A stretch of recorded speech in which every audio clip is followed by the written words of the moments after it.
Hali gani mwanafamilia wangu wa kimichezo, ni matumani yangu ubuheri wa afya kabisa.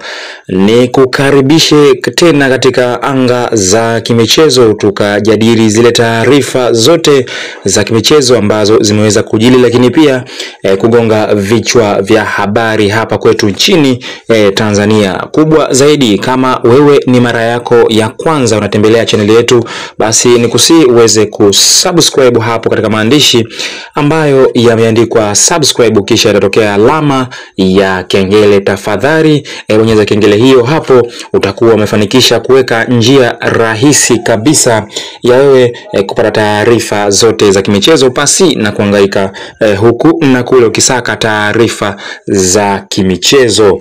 Karibu bana. Taarifa kubwa zaidi ambayo hii leo ninakusogezea ni juu ya kikosi cha Mwalimu Fadlu Davis, kikosi cha wekundu wa Msimbazi Simba.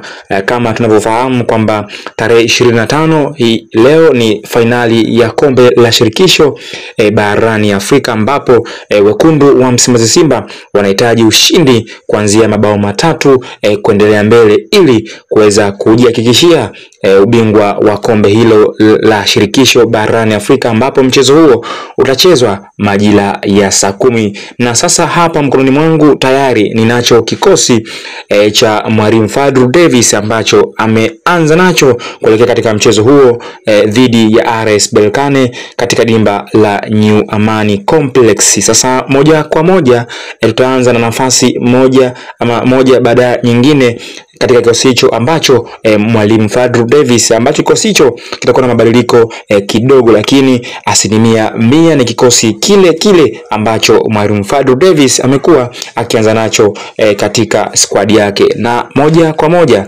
tukaanze na goalkeeper ama eneo la goalkeeper, ambapo Mwalimu Fadlu Davis ameamua kwanza na goalkeeper Musa Pimpin Kamara katika eneo hilo, ambaye tumemwona akiwa na uwezo mkubwa akifanya saves bora zaidi katika lango lake. Lakini pia katika beki nambari 2 tutamwona Shomari Salum Kapombe ataanza katika nafasi hiyo, ambaye amekuwa pia na mchango mkubwa ndani ya kikosi hicho. Nambari 3 tutamwona Mohamed Hussein Zimbwe Junior, beki nambari 3, licha ya hivi sasa kuwa anaonekana kama amechoka hivi na kusaidiwa na Valentino Noma, lakini Mwalimu Fadlu Davis ameamua kwanza na Zimbwe Junior katika beki nambari 3. Lakini beki nambari 4 urejeo wa Abdurazak Hamza baada ile mechi ya kwanza kupata majeraha katika dakika 20 za kwanza, hatimaye ameweza kurejea na kulikava na kurejea katika kiwanja ndani ya kikosi hicho cha wekundu wa Msimbazi Simba. Hivyo beki nambari 4 atasimama Abdurazak Hamza akisaidiwa kwa karibu zaidi na beki nambari 5 Chamu Kalabwa, ambaye pia amekuwa na performance nzuri zaidi katika kikosi cha wekundu wa Msimbazi Simba tangu apewe nafasi na Mwalimu Fadlu Davis. Lakini pia katika eneo la katikati ama kiungo nambari 6 atacheza Yusufu Kagoma, ambaye pia amekuwa na mwimili mkubwa ndani ya kikosi hicho, hususa katikati ya kiwanja, ambaye amekuwa na jukumu moja la kulinda back 4. Lakini pia nambari 7 mchezaji ambaye atakwenda kuanza katika kikosi hicho ni Kibu Denis Prosper, licha ya kupata majeraha madogo, lakini ameweza kurejea ndani ya kikosi hicho na yu tayari kucheza mchezo huo wa finali la kombe la shirikisho barani Afrika.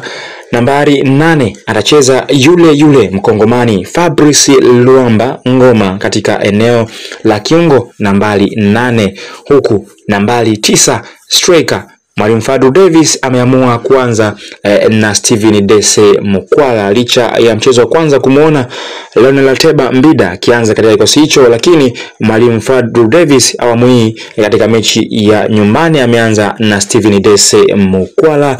Lakini katika eneo la ushambuliaji nambari 10 ataanza Jean Charles Ahoua, ambaye amekuwa na mchango mkubwa ndani ya kikosi hicho. Lakini pia nambari 11 ataanza Eli Mpanzu Kibisawala ambaye pia amekuwa na mchango mkubwa na ndani ya kikosi hicho cha wekundu wa Msimbazi Simba. Bana, hicho ndicho kikosi cha Mwalimu Fadlu Davis kuelekea katika fainali hiyo ya kombe la shirikisho barani Afrika. Lakini katika eneo la mbao ndefu tutaweza kumuona Aishi Salum Manula, Hussein Abel, lakini pia Valentino Nouma, Che Maron Fondo na wachezaji wengine ambao watakuwa wakihudhuria tukio hilo la fainali la kombe la shirikisho barani Afrika. Bana, yapi maoni yako? Acha maoni yako katika comment section juu ya kikosi hicho cha Mwalimu Fadlu Davis ambacho amekiamini kuanza nacho katika fainali hiyo ya kombe la shirikisho barani Afrika. Hadi wakati mwingine, na ushukuru. Bye bye.